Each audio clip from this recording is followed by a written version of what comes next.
നിയമസഭാ തെരഞ്ഞെടുപ്പിൽ യുഡിഎഫ് നേടിയ വിജയത്തിൽ പ്രവാസി മലയാളികളിൽ സമ്മിശ്ര പ്രതികരണം.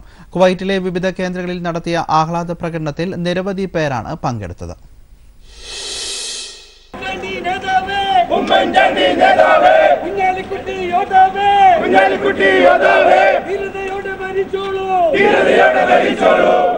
നിയമസഭാ തെരഞ്ഞെടുപ്പിലെ യുഡിഎഫിന്റെ വിജയത്തിന്റെ തിളക്കം കുറഞ്ഞെങ്കിലും നിർണായകമായ വോട്ടുകൾ രേഖപ്പെടുത്താൻ കഴിഞ്ഞതിന്റെ സന്തോഷത്തിൽ പ്രവാസി മലയാളികളും ആഹ്ലാദ പ്രകടനങ്ങൾ സംഘടിപ്പിച്ചു. കുവൈറ്റിൽ മലയാളികൾ തിങ്ങിപ്പാർക്കുന്ന അബ്ബാസിയിൽ മുസ്ലിം ലീഗിന്റെ പോഷക സംഘടനയായ KMCC സംഘടിപ്പിച്ച ആഹ്ലാദ പ്രകടനം ശ്രദ്ധേയമായി. മുസ്ലിം ലീഗ് നേടിയ ചരിത്ര വിജയത്തിന്റെ ആഹ്ലാദം പങ്കുവയ്ക്കാൻ KMCCയുടെ കുവൈറ്റിലെ 11 ഏരിയ ഭാരവാഹികളും 90 യൂണിറ്റ് കൺവീനർമാരും അടക്കം ഹരിത പതാക ഏന്തി തെരുവിലിറങ്ങിയപ്പോൾ മറ്റു UDF നേതാക്കളുടെ അസാന്നിധ്യം ശ്രദ്ധേയമായി.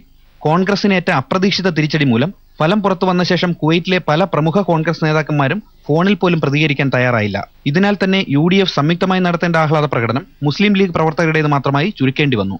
വോട്ട് ചെയ്തിട്ടുള്ള മുഴുവൻ വോട്ടർമാർക്കും, പ്രത്യേകിച്ച് പ്രവാസികൾക്ക് വോട്ടവകാശം ലഭിച്ചിട്ടുള്ള ഈ സന്ദർഭത്തിൽ പ്രവാസികളുടെ കൂടി ഒരു പ്രതികാരം തീർക്കലാണ്. കാരണം കഴിഞ്ഞ നിയമസഭാ തെരഞ്ഞെടുപ്പിൽ പ്രവാസികൾക്കുള്ള വകുപ്പ് തന്നെ എടുത്തു കളഞ്ഞ ഒരു മുഖ്യമന്ത്രിയാണ് കേരളം ഭരിച്ചിരുന്നത്. കൊണ്ട് തന്നെ പ്രവാസികളായ ഞങ്ങൾക്ക് ഏറ്റവും അഭിമാനകരമായ ഒരു നേട്ടം ഉണ്ടാക്കിയിട്ടുള്ളത് UDFന് വീണ്ടും തിരിച്ചധികാരത്തിൽ വരാൻ. ഗൾഫ് രാജ്യങ്ങളിൽ നിന്നും KMCC പ്രവർത്തകരെ നാട്ടിലെത്തിച്ച് വോട്ട് ചെയ്യിച്ച മുസ്ലിം ലീഗിന്റെ പ്രവർത്തനങ്ങൾക്കുള്ള അംഗീകാരമായാണ് ഈ ചരിത്ര വിജയത്തെ KMCC പ്രവർത്തകർ നോക്കിക്കാണുന്നത്. അതുകൊണ്ട് തന്നെ മുസ്ലിം ലീഗിന്റെ 20 പടിയുള്ള കോണിയിലേറി UDF അധികാരത്തിലെത്തുമ്പോൾ അത് പ്രവാസികളുടെ വിജയം കൂടിയാണെന്ന് KMCC പ്രവർത്തകർ വിശ്വസിക്കുന്നു. വിനോദ് വി നായർ, ജീവൻ ന്യൂസ്, കുവൈറ്റ്.